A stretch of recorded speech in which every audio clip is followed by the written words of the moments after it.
over 60 points, over 600 yards of total offense, and 0 punts. Regardless of the opponent, it was an impressive performance for the West Virginia offense in Game 3 of the 2022 season. So let's take a look at some of the top performers from that performance in this week's top graded offensive players. Let's go.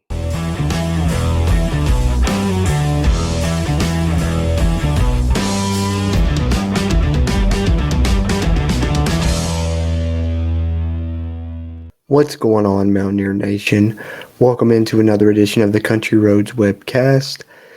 Before I get in this video, I just want to give you a quick reminder, if you would, do us a favor, hit that like button, give us the thumbs up. That'll help this video's performance and help our future videos performances as well. And if you haven't already, hit the subscribe button. Helps us, helps you, helps get more of this Mountaineer football content out to Mountaineer Nation. And as we continue to try and grow the Country Roads Webcast community throughout Mountaineer Nation, one of the best ways that you can support us and help us be able to do so is to visit our merch store, which is linked in the video description down below. That being said, let's get into it. All right, so as I stated in the cold open of this video, really impressive performance any way you break it down for West Virginia when you look at the numbers. 100% success rate, 10 drives, 10 scores. Did get a field goal in there, but other than that, one missed extra point if you want to look at that, but that's more on special teams.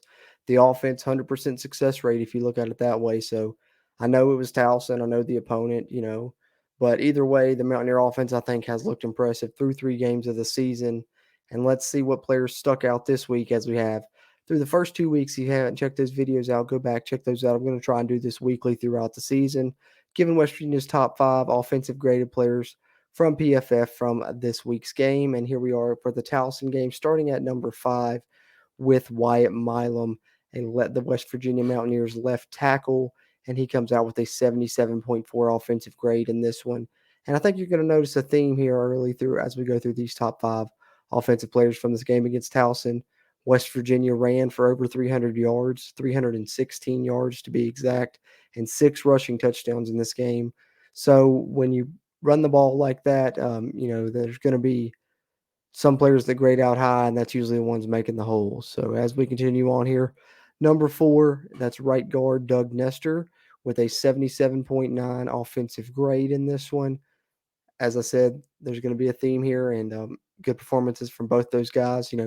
2 West Virginia natives here, but let's go ahead and make it 3 West Virginia natives, and this one at number 3 with center Zach Frazier grading out at a 79.5 to be the 3rd highest graded Mountaineer in week 3 and in the game against Towson. So as I said, when you're running for 316 yards and you're not, I think West Virginia only gave up 1 sack, I believe. So when you're doing that, your offensive line's probably going to grade out pretty good, especially when you have 6 rushing TDs and 300 plus rushing yards. So, and I think a lot of people want to harp on the offensive line because pass blocking maybe still a mixed bag, but I think run blocking, you can't deny that it's definitely improved. I said on the Towson Review and Reactions podcast episode here on the CRW that West Virginia, 100-yard rushing games were few and far between during the first 3 years of the Neil Brown era.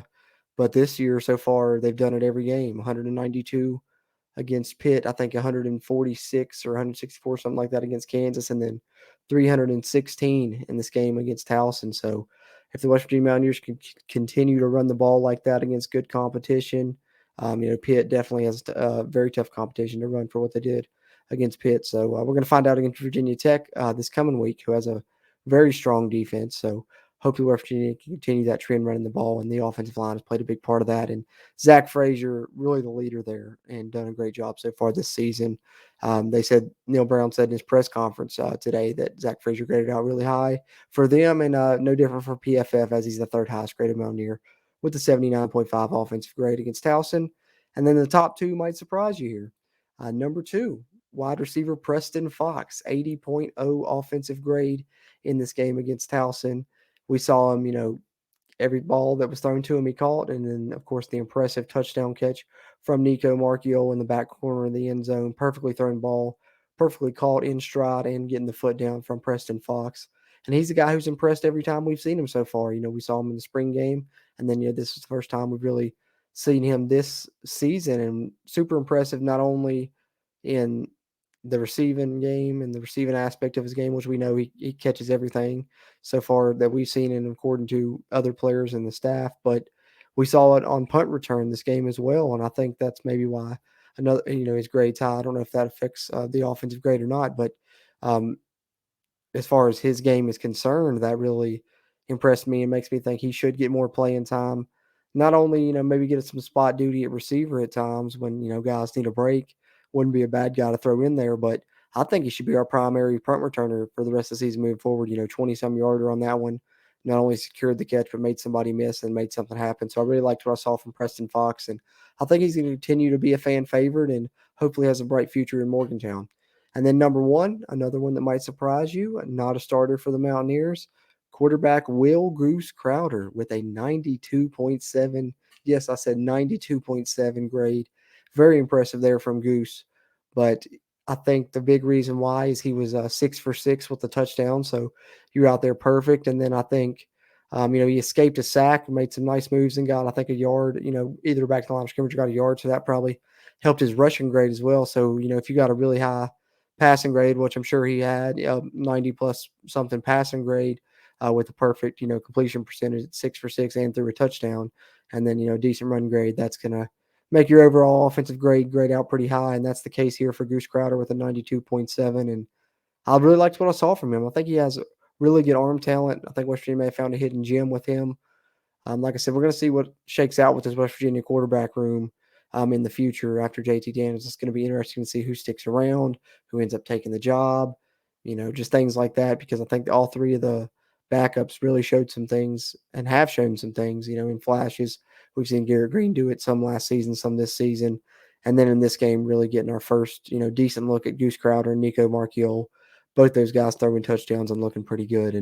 And Goose grading out as the highest graded offensive player for the Mountaineers in this game against Towson. So there it is, the top 5 highest graded Mountaineer offensive players in week 3.